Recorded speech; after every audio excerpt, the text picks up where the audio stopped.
কৃষ্ণ ভগবান শ্রীকৃষ্ণের বংশী ধ্বনিতে মানে ভগবান শ্রীকৃষ্ণ যে বাঁশি বাজাতেন সেই সুর শুনে বৃন্দাবনের গোপীদের মনোভাব কেমন হয়ে যেত, কেন তারা আকুল হয়ে উঠতো। আজকে আমরা সেই লীলাটি শ্রবণ করব। হরে কৃষ্ণ কৃষ্ণ কৃষ্ণ হরে হরে, হরে রাম রাম রাম হরে হরে। হরে কৃষ্ণ ফ্রেন্ডস, রাধে রাধে, শুভ সকাল। কেমন আছো তোমরা সবাই? আশা করছি সবাই খুব ভালো আছো। রাধা মাধব গুরু গৌরাঙ্গের কৃপায় আমিও খুব ভালো আছি। তো আজকে থেকে আমরা আবার স্টার্ট করছি ভগবানের লীলা পুরুষোত্তম গ্রন্থ, যে গ্রন্থটি রয়েছে সেই গ্রন্থ থেকে ভগবান শ্রীকৃষ্ণের বৃন্দাবনের বিভিন্ন লীলাগুলো।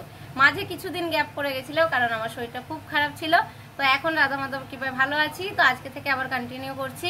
একদিন ভগবানের লীলা কাহিনী আমরা শ্রবণ করব, আর একদিন ভগবানের মুখ নিঃসৃত বাণী শ্রীমদ্ ভগবদ গীতা যথাযথ থেকে যে কোনো দুটো শ্লোক পাঠ করব। কেমন? তো আজকে আমরা ভগবানের লীলা কথা শ্রবণ করব। লীলা পুরুষোত্তম শ্রীকৃষ্ণ গ্রন্থের 51 অধ্যায়ের বংশীধ্বনি শ্রবণে গোপীদের আকুলতা, গোপীদের মনোভাব কেমন হতো। তো একটু ধৈর্য ধরে সহকারে শ্রবণ করো। ছোটই আছে, এই ভিডিওতে শেষ হয়ে যাবে লীলা। কেমন? ফুলে ফুলে পূর্ণ এবং আনন্দ মুখর ভ্রমরের গুঞ্জনে উচ্ছল বনের পরিবেশ কৃষ্ণ অত্যন্ত ভালোবাসতেন।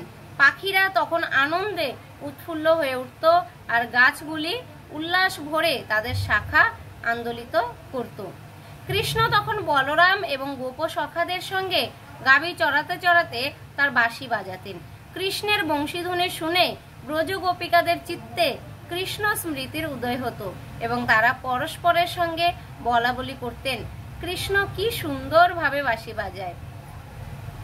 এইভাবে কৃষ্ণের মধুর বংশীধ্বনির বর্ণনা করতে করতে গোপিকাদের তার সঙ্গে তাদের লীলাবিলাসের কথা মনে পড়ে যেত। কৃষ্ণের জন্য তখন তাদের চিত্ত আকুল হয়ে উঠত এবং বিরহ বিধুর চিত্তে তারা তখন আর কৃষ্ণের সঙ্গে তাদের মিলনের স্নিগ্ধ আনন্দের কথা বর্ণনা করতে পারতেন না। সেই দিব্য বংশীধ্বনির বর্ণনা করতে করতে তাদের মনে পড়ে যেত কৃষ্ণ কিভাবে তার মাথায় ময়ূরের পুচ্ছ ধারণ করেন। তখন তাকে দেখে মনে হয় যেন একজন নর্তক। তার কানে নীল বর্ণের ফুল গোজা থাকে, তার পরনে থাকে উজ্জ্বল পীতবসন, আর তার গলায় শোভা পায় বৈজয়ন্তী মালা। এইভাবে মনোমুগ্ধকর সাজে সজ্জিত হয়ে কৃষ্ণ তার অধরামৃত ঢেলে দিয়ে তার বাঁশির রন্ধ্রগুলি পূর্ণ করে তোলেন। এইভাবে তারা কৃষ্ণ ও তার সহচরদের পদচিহ্নে ভূষিত বৃন্দাবনের বনে প্রবেশ ও উন্মুখ কৃষ্ণের কথা মনে করতেন। কৃষ্ণ অতি সুন্দরভাবে বাঁশি বাজাতেন, আর গোপিকারা সেই বাঁশির সুরে মোহিত হয়ে সব কিছু ভুলে যেতেন। শুধু যে কেবল গোপিকারাই তার বাঁশির সুরে আকৃষ্ট হতেন তা নয়, সে বাঁশির সুর যে শোনে সেই মোহিত হয়ে পড়ে। একজন গোপিকা তার সখীদের বললেন, বৃন্দাবনের বনে সখা পরিবৃত্ত হয়ে গোচারণরত এবং বংশীবাদনরত কৃষ্ণ ও বলরামকে দর্শন করাই হচ্ছে চোখের চরম সার্থকতা। যে মানুষ নিরন্তর ধ্যানে অন্তরে এবং বাহিরে বাঁশি বাজাতে বাজাতে কৃষ্ণকে বৃন্দাবনের বনে প্রবেশ করতে দর্শন করেন, তিনি যথার্থ সমাধি লাভ করেছেন। সমাধি কথাটির অর্থ হচ্ছে কোনো বিষয়ে সব কটি ইন্দ্রিয়কে মগ্ন করা। এবং গোপিকারা দেখিয়ে গেছেন যে শ্রীকৃষ্ণের লীলা স্মরণে সম্পূর্ণভাবে মগ্ন হওয়াই হচ্ছে সমস্ত ধ্যানের সিদ্ধি বা সমাধি। ভগবদ গীতাতেও বলা হয়েছে যে যিনি সর্বক্ষণ শ্রীকৃষ্ণের চিন্তাতেই মগ্ন তিনি হচ্ছেন সর্বশ্রেষ্ঠ যোগী। অপর এক গোপী বললেন, গোপ বালকদের মাঝে কৃষ্ণ ও বলরামকে দেখে মনে হচ্ছিল ঠিক দুজন অভিনেতা। কৃষ্ণের পরনে ছিল উজ্জ্বল পীতবসন আর বলরামের পরনে ছিল নীলবসন, এবং তাদের হাতে আম্রপল্লব, ময়ূরপুচ্ছ এবং পুত্র পুষ্পগুচ্ছ, আর তাদের সিঁড়ি অঙ্গে পদ্ম ফুলের মালা শোভা পাচ্ছিল। সখা পরিবৃত্ত হয়ে তারা গান করছিলেন। একজন গোপী তার সখীকে বললেন, কৃষ্ণ ও বলরামের এই অপূর্ব সুন্দর রূপ কিভাবে সম্ভব হলো? অপর একজন গোপী বললেন, হে সখীরা, এই বেনু না জানি পূর্বে কত পুণ্যই অর্জন করেছিল যে সে আজ নিরন্তর কৃষ্ণের অধরামৃত আস্বাদন করছে। কৃষ্ণ কখনো কখনো গোপিকাদের চুম্বন করেন, তাই তার অধরামৃত কেবল তাদেরই উপভোগ্য, আর তার অধরষ্ট কেবল তাদেরই সম্পত্তি। তাই গোপীরা জিজ্ঞাসা করলেন, এই বাঁশি যা কেবল একটি বংশদণ্ড মাত্র, তা নিরন্তর কৃষ্ণের অধরামৃত আস্বাদন করছে। এই বাঁশি যেহেতু কৃষ্ণের সেবায় যুক্ত হয়েছে, তাই তার পিতামাতারা নিশ্চয়ই অত্যন্ত আনন্দিত হয়েছে। সরোবর এবং নদী সমূহকে গাছেদের মাতা বলে মনে করা হয়, কেননা কেবল জল পান করে গাছেরা জীবন ধারণ করে। তাই বৃন্দাবনের সরোবর এবং নদ নদীর জল আনন্দ উচ্ছল পদ্ম ফুলে পরিপূর্ণ হয়ে শোভা পাচ্ছিল, কেননা তারা ভাবছিল আমাদের পুত্র বংশী কৃষ্ণের অধরামৃত আস্বাদন করছে। সরোবর ও নদ নদীর তীরে দণ্ডায়মান বাঁশ গাছগুলিও তাদের বংশধরকে এইভাবে পরমেশ্বর ভগবানের সেবায় যুক্ত দেখে অত্যন্ত আনন্দিত হয়েছিল। ঠিক যেমন ভগবত ভক্ত বংশধরকে দর্শন করে তত্ত্বজ্ঞানী মানুষ আনন্দে আত্মহারা হন, আনন্দে আত্মহারা হয়ে গাছেরা নিরন্তর মধু বর্ষণ করছিল, যার ডাল থেকে ঝুলে পড়া মৌচাকের মধ্যে দিয়ে প্রভাবিত হচ্ছিল। গোপিকারা তাদের সখীদের কৃষ্ণ সম্বন্ধে বললেন, প্রিয় সখীরা, আমাদের এই বৃন্দাবন সমস্ত পৃথিবীর মহিমা ঘোষণা করছে, কেননা এই গ্রহটি দেবকীসুত শ্রীকৃষ্ণের শ্রী পাদপদ্মের স্পর্শে ধন্য হয়েছে।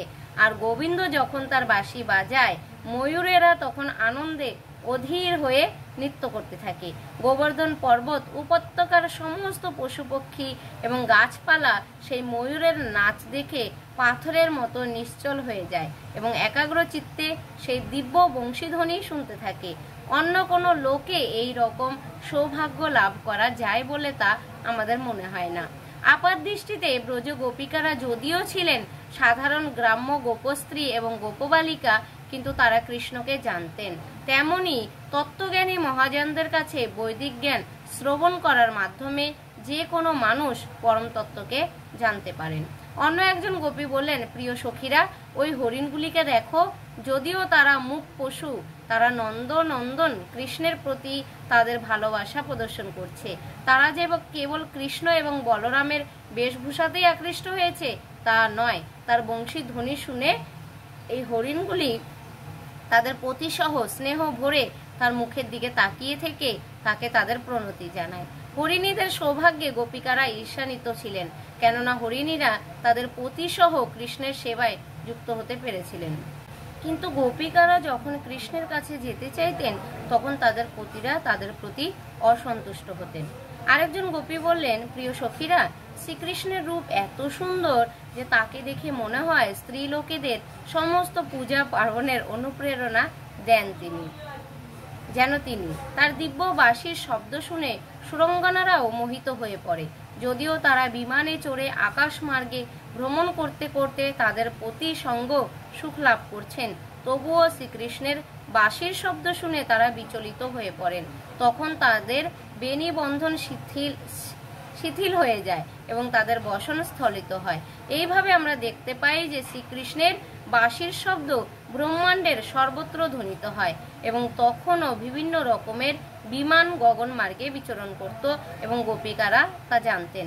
আরেকজন গোপী তার সখীদের বললেন, প্রিয় সখীরা, কৃষ্ণের মুরলী ধ্বনি শুনে গাভীরাও মুগ্ধ হয়। সেই বাঁশির শব্দ তাদের কাছে অমৃতের ধারার মতো মনে হয় এবং তারা তৎক্ষণাৎ সেই বাঁশির তরঙ্গায়িত অমৃত আস্বাদন করবার জন্য তাদের কর্ণ বিস্তার করে তা গ্রহণ করে। গোবৎসরা তাদের মাতৃস্তন মুখে দিয়ে নিশ্চল ভাবে দাঁড়িয়ে থাকে, তারা দুধ পান করতে ভুলে যায়। গভীর অনুরাগে তারা স্তব্ধ হয়ে যায় এবং তাদের চোখ দিয়ে অশ্রুধারা ঝরে পড়ে। তখন বোঝা যায় কত গভীর আবেগে তারা তাদের হৃদয়ে কৃষ্ণকে আলিঙ্গন করছে। এর থেকে বোঝা যায় যে বৃন্দাবনের গাভী এবং গোবৎসরাও কৃষ্ণের জন্য ক্রন্দন করত এবং গভীর আবেগে তাদের হৃদয়ে কৃষ্ণকে আলিঙ্গন করত। প্রকৃতপক্ষে কৃষ্ণের প্রতি গভীর অনুরাগের ফলে চোখ দিয়ে জল পড়ে। একজন অল্পবয়স্ক গোপী তার মাকে বললেন, মা, গাছের ডালে বসে পাখিগুলি নিবিষ্ট চিত্তে কৃষ্ণের দিকে তাকিয়ে তার বংশীধ্বনি শুনছে। তাদের দেখে মনে হয় যে তারা শ্রীকৃষ্ণের বংশীধ্বনি শুনে সব কিছু ভুলে গেছে। এর থেকে বোঝা যায় যে এরা কোনো সাধারণ পক্ষী নয়, এরা হচ্ছেন মহান মুনি, ঋষি এবং ভক্ত। কেবল শ্রীকৃষ্ণের বংশীধ্বনি শ্রবণ করার জন্য তারা বৃন্দাবনের বনে পক্ষী রূপে আবির্ভূত হয়েছেন।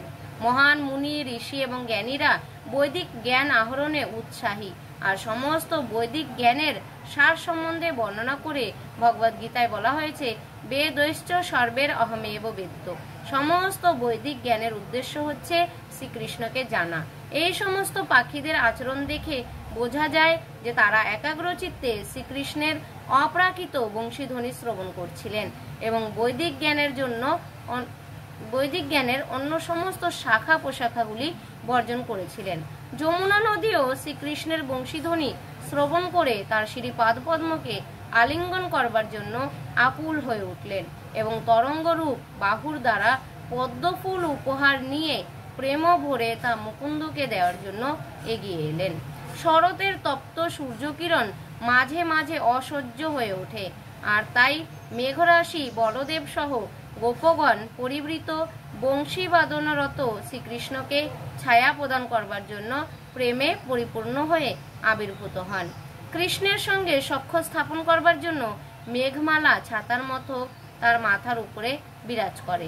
সবর রমণীরা কৃষ্ণের পাদস্পর্শে রঞ্জিত বৃন্দাবনের রজ তাদের মুখে এবং স্তনযুগলে লেপন করে তৃপ্ত হতেন। সবর রমণীদের স্তনযুগল অত্যন্ত সুডল এবং তারা অত্যন্ত কামক, কিন্তু তাদের প্রেমিকেরা যখন তাদের স্তন মর্দন করেছিল তখন তাদের তৃপ্তি হয়নি। বনে এসে তারা দেখলেন যে সেখানে কিছু তৃণগুল্ম শ্রীকৃষ্ণের পদস্পর্শে রক্তিম হয়ে উঠেছে। গোপিকারা কুমকুমের দ্বারা রঞ্জিত তাদের বক্ষে শ্রীকৃষ্ণের পদযুগল ধারণ করেছিলেন। সেই কুমকুম শ্রীকৃষ্ণের পায়ে লেগেছিল এবং বৃন্দাবনের বনে ভ্রমণ করার সময় শ্রীকৃষ্ণের পায়ের সেই কুমকুমের রঙে বৃন্দাবনের ভূমি রক্তিম হয়ে উঠেছিল। তাই কামার্তা সবরীরা সেই কুমকুম তুলে নিয়ে তাদের মুখে এবং স্তন মণ্ডলে তা লেপন করলেন। এইভাবে তাদের কামবেদনা প্রশমিত হলো। কেউ যখন কৃষ্ণ ভক্তি অবলম্বন করেন তখন তার সমস্ত জড় কামনা বাসনাগুলিও তৎক্ষণাৎ তৃপ্ত হয়। অপর একজন গোপী গিরি গোবর্ধনের গুণ বর্ণনা করে বলতে লাগলেন, এই গোবর্ধন পর্বতের কি সৌভাগ্য! কৃষ্ণ ও বলরাম সারাদিন সেখানে ঘুরে বেড়ান, আর এই গোবর্ধন পর্বত সারাক্ষণ তাদের সঙ্গ সুখ উপভোগ করেন। এইভাবে গোবর্ধন পর্বত সর্বক্ষণ শ্রীকৃষ্ণের শ্রীপাদপদ্মের স্পর্শ লাভ করেন, আর কৃষ্ণ ও বলরামের প্রতি তার কৃতজ্ঞতা স্বরূপ গোবর্ধন পর্বত নানা রকমের ফল, মূল, ঔষধি এবং সরোবরে স্ফটিকের মতো স্বচ্ছ জল শ্রীকৃষ্ণকে নিবেদন করেন। গোবর্ধন পর্বতের সর্বশ্রেষ্ঠ উপহার হচ্ছে গাভী এবং গোবৎসদের জন্য নতুন ঘাস। ভগবানের অতি প্রিয় পার্শ্বদ গাভী এবং গোপবালকদের সন্তুষ্টি বিধান করার মাধ্যমে কিভাবে ভগবানকে সুখী করা যায় তা গোবর্ধন পর্বত জানতেন। আরেকজন গোপী বললেন যে বৃন্দাবনের বনে বাঁশি বাজাতে বাজাতে এবং সমস্ত স্থাবর ও জঙ্গম প্রাণীদের সঙ্গে সখ্য স্থাপন করতে করতে কৃষ্ণ ও বলরাম যখন ঘুরে বেড়াতেন তখন সবকিছু অপূর্ব সুন্দর বলে মনে হতো। কৃষ্ণ এবং বলরাম যখন তাদের বাঁশি বাজাতেন তখন সচল জীবেরা নিশ্চল হয়ে যেত এবং গাছপালা আদি নিশ্চল জীবেরা আনন্দের আতিশয্যে সম্পাদিত হতো। সাধারণ গোপবালকদের মতো কৃষ্ণ ও বলরামও তাদের কাঁধে গরুদের বাঁধবার জন্য দড়ি নিয়ে যেতেন।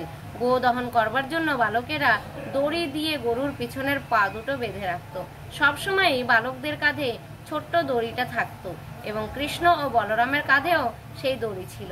পরমেশ্বর ভগবান হওয়া সত্ত্বেও তিনি ঠিক একজন সাধারণ গোপবালকের মতো লীলাবিলাস করেছিলেন এবং তাই সবকিছু এত মনোরম ও চিত্ত আকর্ষক হয়ে উঠেছিল। কৃষ্ণ যখন বৃন্দাবনের বনে বা গোবর্ধন পর্বতে গাভীদের চড়াতেন তখন বৃন্দাবনের গোপবধূরা সর্বক্ষণ তার বিভিন্ন লীলা আলোচনা করে তার চিন্তাতেই মগ্ন থাকতেন। কৃষ্ণ ভক্তির এটা হচ্ছে একটা উজ্জ্বল দৃষ্টান্ত। যেভাবেই হোক না কেন সর্বক্ষণ শ্রীকৃষ্ণের চিন্তাতেই মগ্ন থাকতে হবে। ব্রজগোপিকাদের আচরণের মাধ্যমে শুদ্ধ কৃষ্ণ ভক্তির এক জ্বলন্ত নিদর্শন দেখতে পাওয়া যায়। তাই শ্রী চৈতন্য মহাপ্রভু ঘোষণা করে গেছেন, ব্রজগোপিকার যেভাবে শ্রীকৃষ্ণের আরাধনা করেছিলেন তাই হচ্ছে সর্বশ্রেষ্ঠ আরাধনা। ব্রজগোপিকারা উচ্চ ব্রাহ্মণ কুলে বা সম্ভ্রান্ত ক্ষত্রিয় কুলে জন্মগ্রহণ করেননি। তারা সাধারণ বৈশ্যকুলে জন্মগ্রহণ করেছিলেন এবং তাও আবার সম্পদশালী বণিক পরিবারে নয়, সাধারণ গোপ পরিবারেই তারা জন্মগ্রহণ করেছিলেন। তারা উচ্চ শিক্ষিত ছিলেন না, তবে বৈদিক তত্ত্বজ্ঞানে পারদর্শী ব্রাহ্মণদের কাছ থেকে তারা সব রকমের তত্ত্বজ্ঞান শ্রবণ করেছিলেন। গোপীদের জীবনের একমাত্র উদ্দেশ্য ছিল সর্বক্ষণ কেবল শ্রীকৃষ্ণের চিন্তাতেই মগ্ন থাকা। হরি বল। ইতি লীলা পুরুষোত্তম শ্রীকৃষ্ণ গ্রন্থের বংশীধ্বনির শ্রবণে গোপীদের আকুলতা নামক ১বিংশতি অধ্যায়ের ভক্তি বেদান্ত তাৎপর্য সমাপ্ত হলো। হরে কৃষ্ণ কৃষ্ণ কৃষ্ণ হরে হরে, হরে রাম রাম রাম হরে হরে। লীলা পুরুষোত্তম শ্রীকৃষ্ণ গ্রন্থ পাঠ কি জয়। তাই গৌর প্রেমানন্দ। তো এই লীলাটি শ্রবণ করে কেমন লাগলো জানাতে ভুলো না। ভালো লাগলে লাইক শেয়ার কমেন্ট করে পাশে থেকো। আজকের ভিডিও এখানে শেষ করছি, পরে দেখা হচ্ছে নেক্সট ভিডিওতে। সবাই ভালো থাকবে, সুস্থ থাকবে, কৃষ্ণ ভাবনাময় থাকবে। হরে কৃষ্ণ, রাধে রাধে।